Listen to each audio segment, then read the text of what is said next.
Welcome to the Praxis Report. We're the podcast where theory meets practice and where politics and current events are dissected from a revolutionary perspective.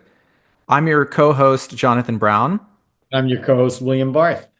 And today's episode, we are going to discuss the John F. Kennedy assassination, the JFK assassination. And to set the tone here, our central question we're going to be exploring is: was JFK's assassination the work of a lone gunman, or is this just the tip of the iceberg of a deeper conspiracy? And what does that mean to be charged as a conspiracy theorist? So we're going to look at this as a product of history, the Cold War, a tragedy, but also whether this is a deeper question about state secrecy and accountability, and whether or not there was a sort of bipartisan consensus to bury the truth. And the background of this is that there was recently some declassified files with new facts coming out about the so-called myth of the lone gunman and the truth about JFK's assassination. So, Will, would you like to start us off? And you were alive at this time, right? I was not quite yet. But Right. what was the standard narrative about the JFK assassination? And also, like, could you speak about what effect that had on our society and our culture? Because it was such a huge moment in Right. American history. Right. John, I keep forgetting, I'm from the baby boomer generation and Yeah. you're not. And so for the baby boomer generation, this was probably one of the, critical moments of history for the baby boomers.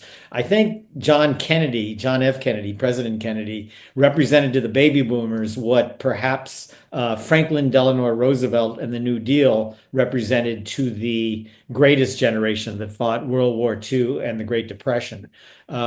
He was just a larger than life character that sort of embodied what came to be known as politics in the modern day. John Kennedy defined that.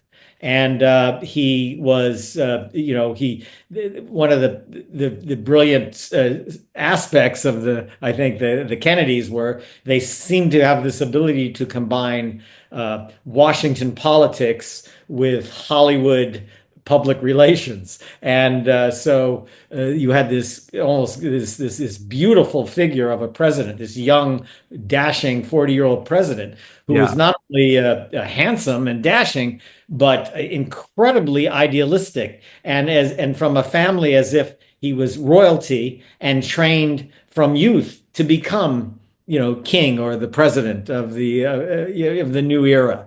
And with dynamic new programs, America had, won World War II, and the Allied powers had won World War II, and America was now the lead power of the world. And Kennedy was the sort of the embodiment of that new era of leadership. He was idealistic. He was for peace. He was for justice, and he was just this almost romantic figure. So his death was not only a tragedy, but I don't think there's a member of the baby boom generation that doesn't remember that moment, where they were, what they were doing at the moment that John F. Kennedy was murdered.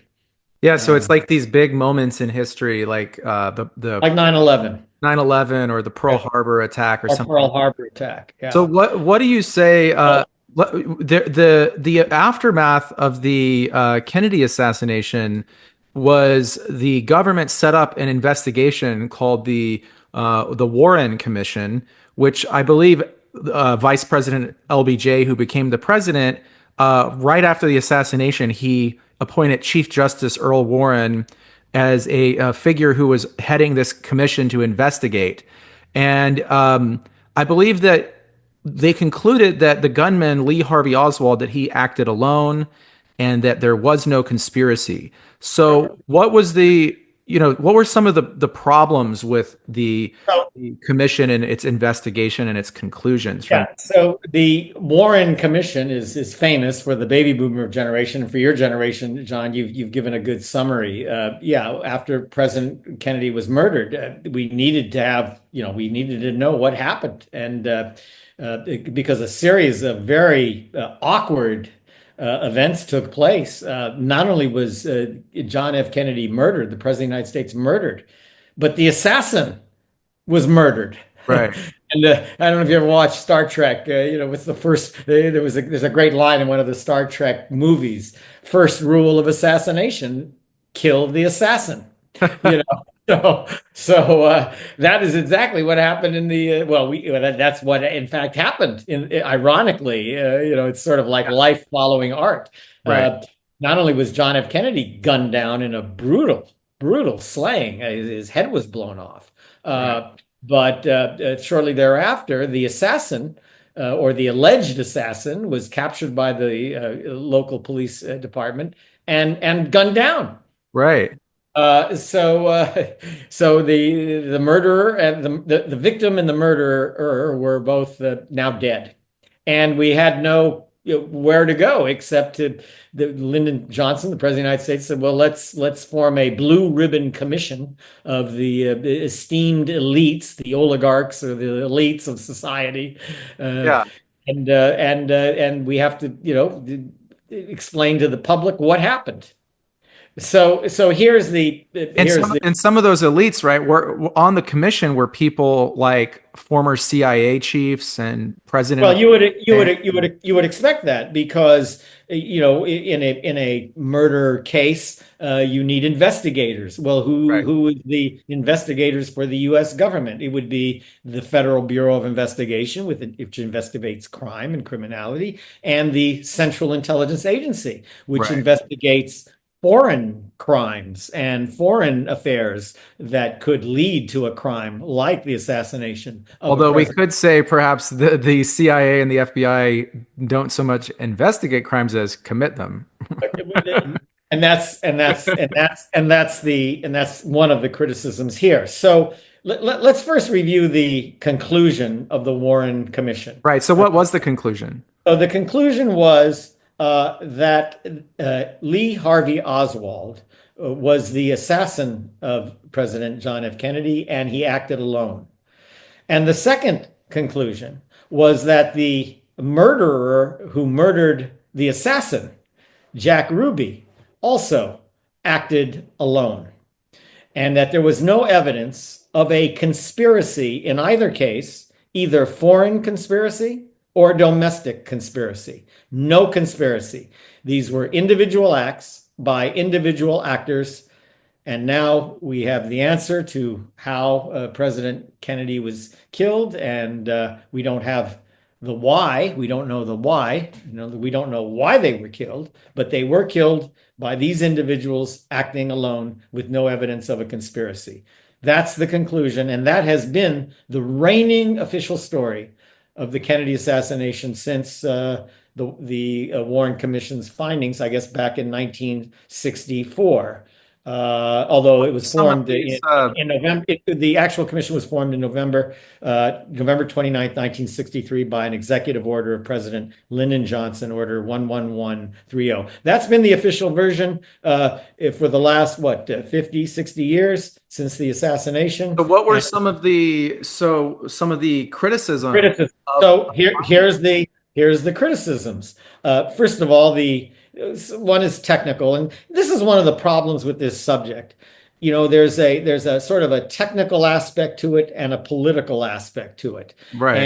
and there's a ton of literature. I mean, we could spend 2 years just doing a literature review on this subject. You could write a master's thesis, but you have the technical aspects, which is the assassination itself. The mechanisms of the assassination, meaning how many bullets were fired? Was it 3 or 4? How many Yeah. people were shooting the president? Was it 1 or 2? What about the medical examinations of the victims? Did the bullet enter the president's skull from the front or the rear? And did the Yeah. bullet exit the front or the rear? And did the bullet that penetrated the president also hit the governor who was seated right in front of the president, or was that from a different bullet? So you can get lost in the weeds here of the evidence, and that is what one of the problems with this subject, because it quickly degenerates into this very vague and ambiguous discussion of all of the evidence which is contested or argued over. That's one aspect of the literature in this field. The other aspect is the politics of it. And what was happening in the world? Were there domestic events politically or foreign events politically that could have caused people to murder the president of the United States? So those are the two strands of literature. What we need to do here on the Praxis report is say, well, how does this work? What lessons can we learn in the Praxis report from this issue? In other words, what is the politics of this debate all about? And Well, so it that's seemed that there was I mean, we can't get into the weeds of the trajectories of the bullets and things like that, but it seems that the makeup and character of the members of the investigative team on the commission were not independent, and they were relying on CIA and FBI agents who withheld evidence and had a bias towards preserving the legitimacy of their institutions and that's their you organizations. well you did it again. You absolutely captured the problem of the commission. What So was there wrong was summed it many up. many people at this time, and just using the principle in science, we have that principle, the Occam's razor, that in a study, when you're researching something, the simplest explanation, the most concise explanation is usually the best one. If you have to stack on all these crazy things, it gets weirder and weirder and harder to justify. But me trying to apply that principle, the idea that there would be one lone gunman who could take out the president and then that lone gunman is shot by a second lone gunman, to me, that just seems too impossible to believe that that something of that magnitude could happen twice in a row like that. So for decades after this commission, there had been numerous questions and people that are deemed conspiracy theorists who doubted the official narrative that there was a lone gunman and that there was something deeper. So there was this public mistrust. You might even say that sort of the kind of distrust that we see in American society today of the institutions. There Correct. was a growing distrust of institutions in the 60s with the anti-war movement, the hippie movement, the civil rights movement. Right. So it seems that this was kind of a product of that, right? This was a similar thing. Right. So to just to sort of put an end on the Warren Commission so that we can move on to what happened subsequent to the Warren Yeah. Commission. Yeah. Uh, the criticism would be several criticisms. One, let's just take a very practical criticism of it. This is a crime. This is a murder. Yeah. Burglaries, murders, rapes, thefts. What happens in a crime? Well, Yeah. usually you have an investigation of the crime, and you have two parties. You have a victim of the crime and a perpetrator of the crime. Investigators investigate, and a prosecutor, a criminal prosecutor, is appointed to go after who may have caused or contributed to the commission of this crime to bring about, that's how our system of justice works, to bring forth justice, to find truth and to bring forth justice. And I think even, it sounds simple, but I think that's the central problem with the entire controversy over the Kennedy assassination. There was no resolution, a criminal justice resolution with investigation, prosecution, trial, and someone being found guilty and by a trial, a jury of your peers, and someone held responsible. That never happened here. Instead, what you have is this blue ribbon commission headed by a judge.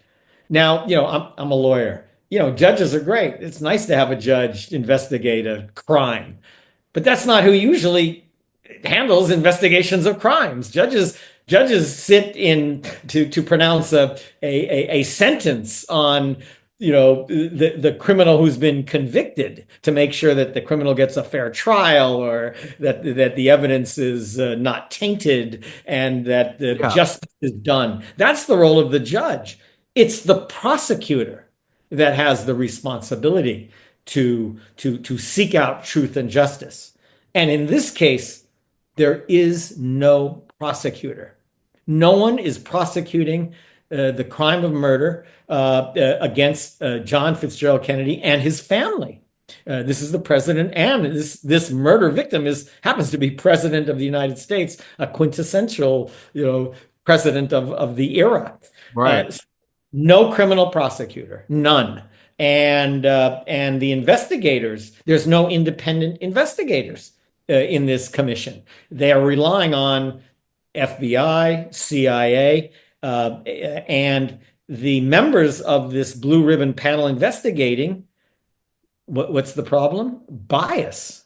They're biased. They're not neutral prosecutors seeking truth and justice. Yeah. One of the key members is what's his name, Alan Douglas, right? Dulles. Sorry, not Douglas. Alan Dulles, who's the head of the Central Intelligence Agency. Well, he's biased. Why is that? John Fitzgerald Kennedy, the murder victim, just fired him Because of the for Bay of Pigs, right? for his for alleged improprieties in the commission of acts of improper war, namely the Bay of Pigs, which was an operation to overthrow the government of Cuba, Right. uh, and the way he did it. And Kennedy fired him for it. So that's who was investigated. Kennedy. That's one of the key investigators of Kennedy's death. If anything, that would be an individual who you might want to investigate as being involved in the crime, as opposed to investigating the crime because of bias. The same with the head of the FBI, and so that's the other criticism. The Warren Commission, is biased. The Warren Commission is headed by a judge. It's not a special prosecutor, and there is no independent investigators to determine what actually went on here. And so these are Right. the sort of structural problems, Right. and and this led to the controversy that's lasted right up to the current day, 2025. So we're how many years after the Kennedy assassination? 60 well over 60 years, and we still don't have the answer. Who killed Kennedy? Why was he killed? And what is the motive here? And no justice for the Kennedy family. So. It seems as though, so can we talk a little bit about the subsequent commissions or committees that were put Right, together? right. We So had after that the Church Committee in the 1970s after Watergate, where they were investigating U.S. intelligence agencies for illegal activities such as surveillance, spying, as well as the practice of the CIA in engaging in targeted foreign assassinations of heads of states of other countries, including in Vietnam, Chile, and of course, many attempts to assassinate Fidel Castro, as well as the FBI's program with COINTELPRO to target anti-war movement and civil rights leaders and Black Power leaders like Fred Hampton and Martin Luther King. So, what were some of these other committees, and what were some of the findings that they, discussed after, right. as related to JFK? Correct. So the first, you're right. I'm taking, there were two other major sources of investigation Yeah. subsequent to the Warren Commission. First, yeah, you're right. It's the Church Committee. I thought it was actually, yeah, first the Church Committee, and then we would go on to the second source. And what was the second one? Second source was the House of Representatives Select Committee on Assassination that was established in September 1975. Okay.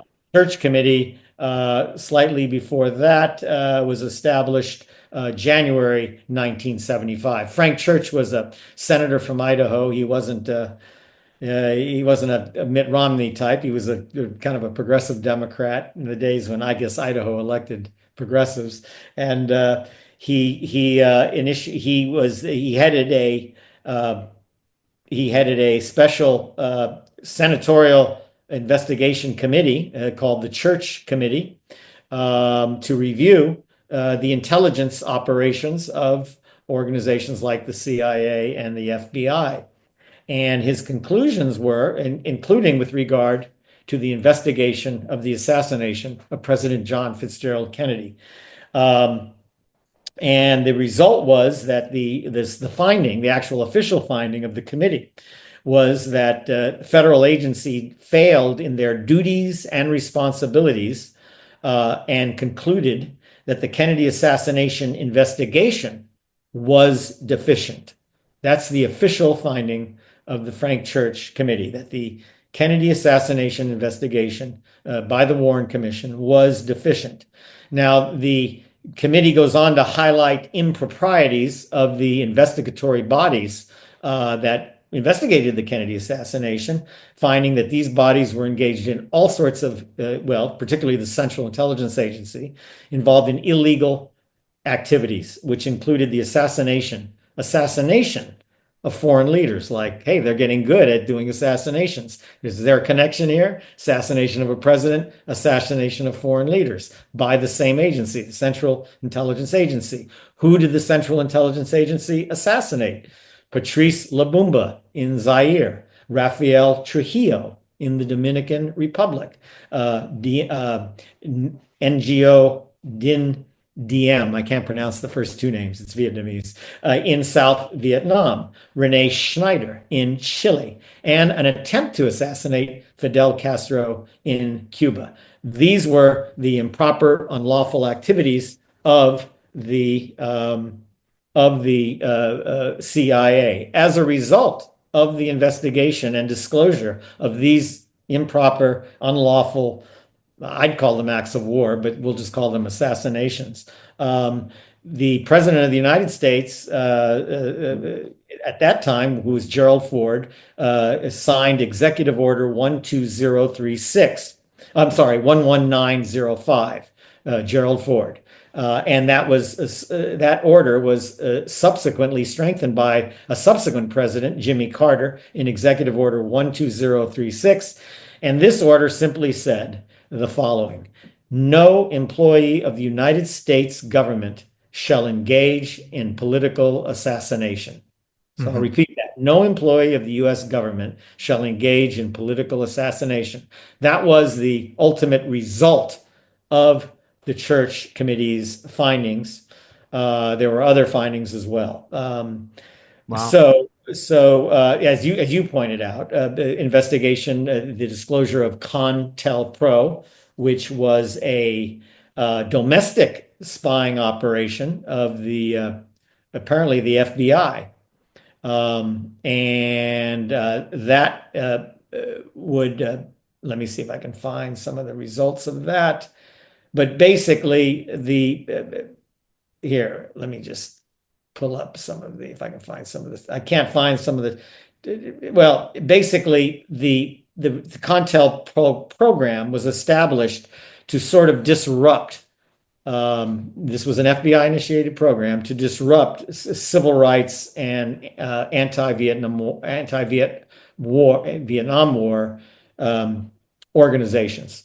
Right. And to disrupt them in very evil, illegal, unlawful ways. They infiltrated organizations, the civil rights and anti-war organizations, some of which were very reputable, disrupted these organizations, tried to expose or embarrass the leaders of these organizations, charge them with crimes, just to charge them, so they become disrupted and discredited. And look at the kinds of groups we're talking about that were investigated. You had the Southern Christian Leadership Conference, the NAACP, the Black Panther Party, the United Farm Workers, the American Indian Movement, the Puerto Rican Independence Movement. So these were the types of organizations that were infiltrated and disrupted. The individuals who were investigated or humiliated or exposed were people like Fred Hampton and Martin Luther King Jr.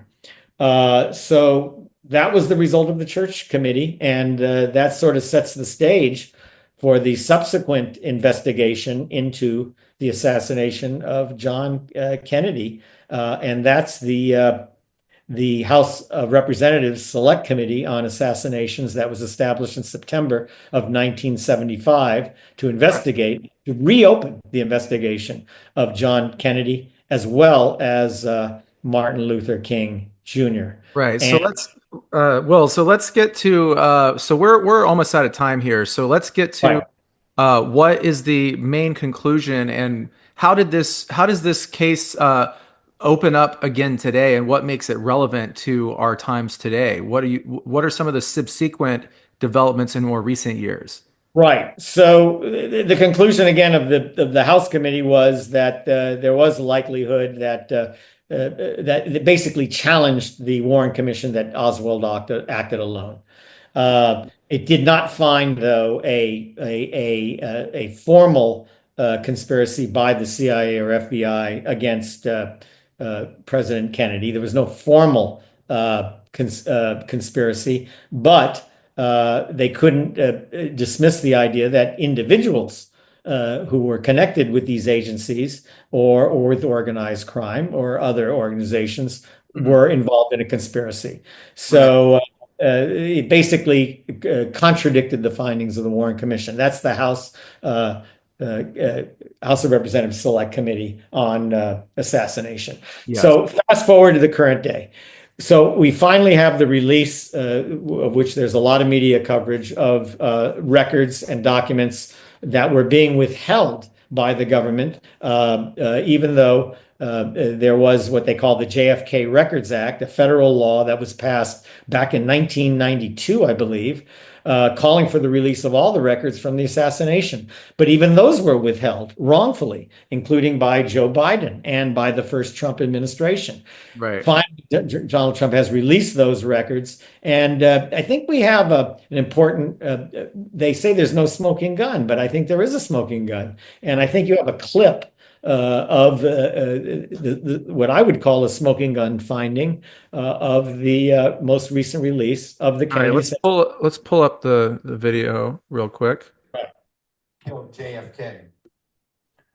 What was clear over time is a new fact pattern.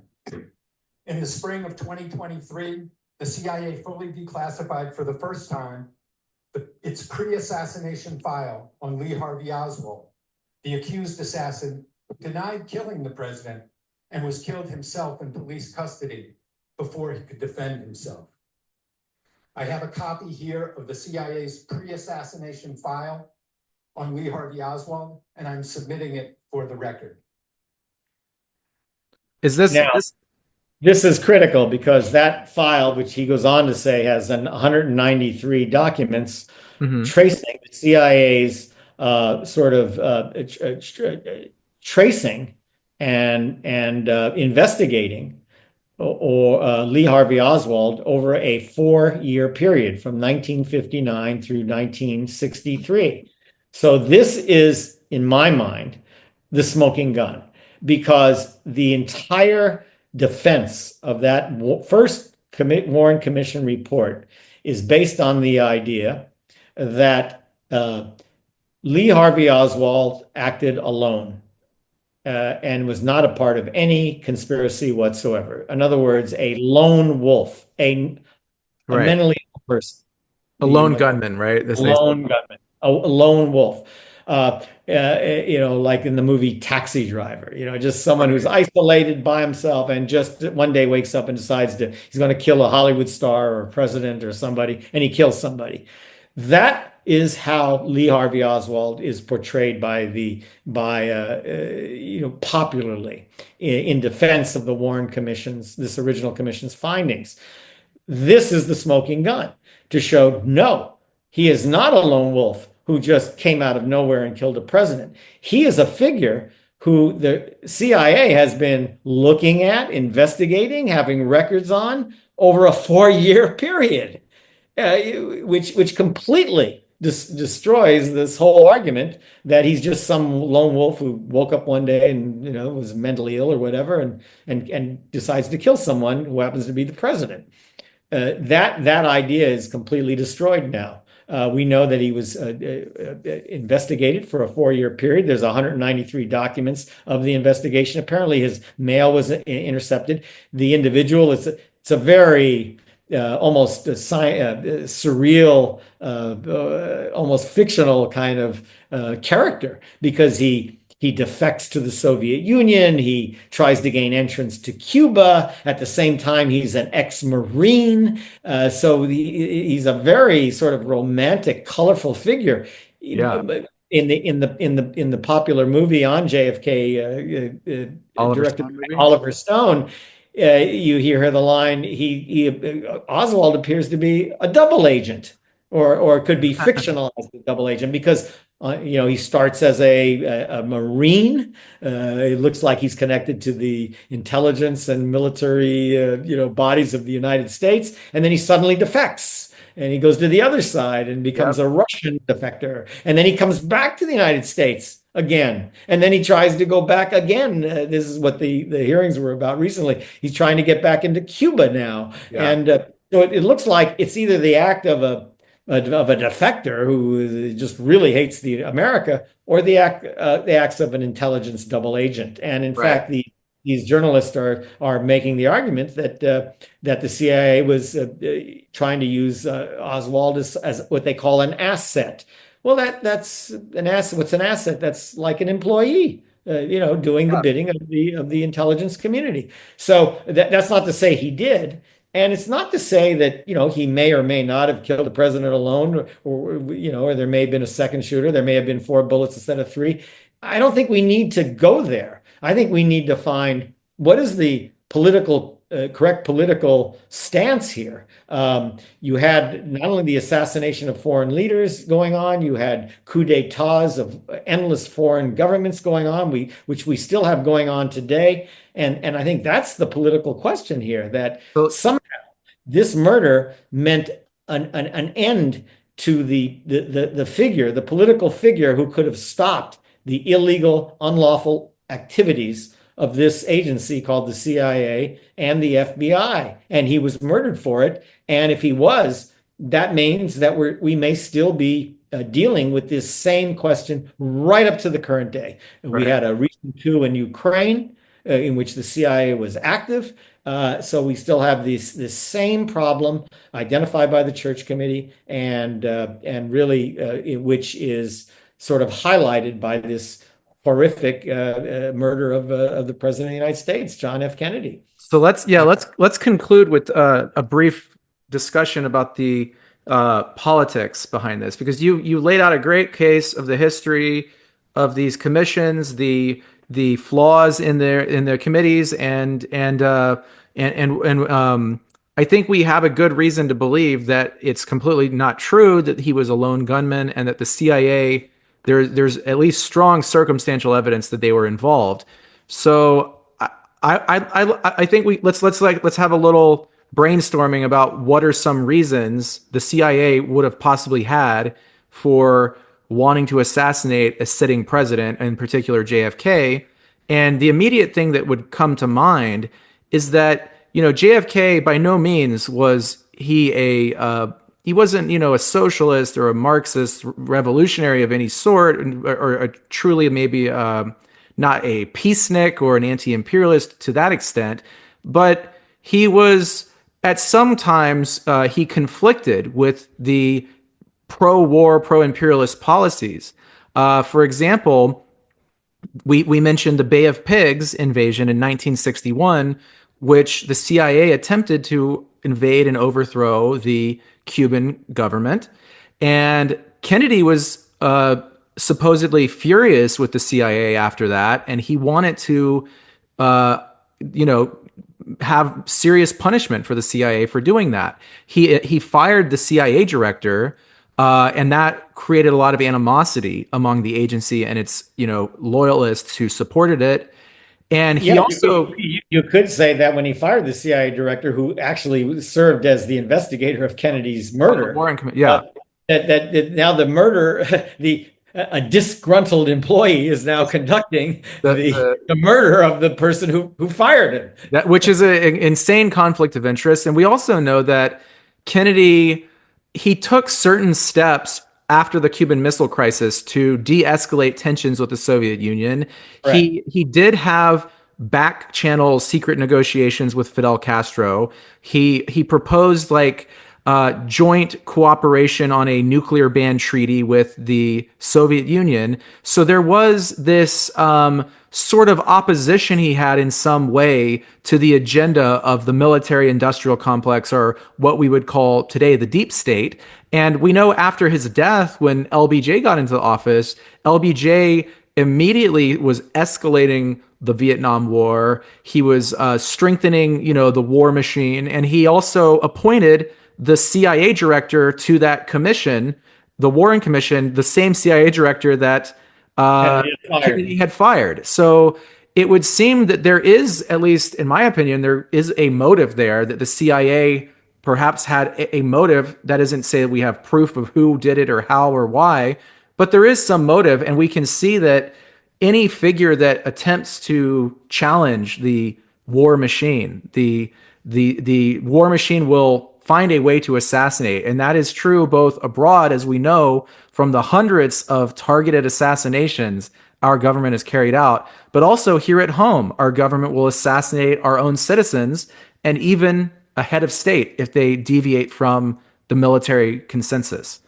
Yes, and I think the other key result of all of this, again, it was this record by the Central Intelligence Agency of performing what they call coups d'états, overthrowing democratically elected governments around the world.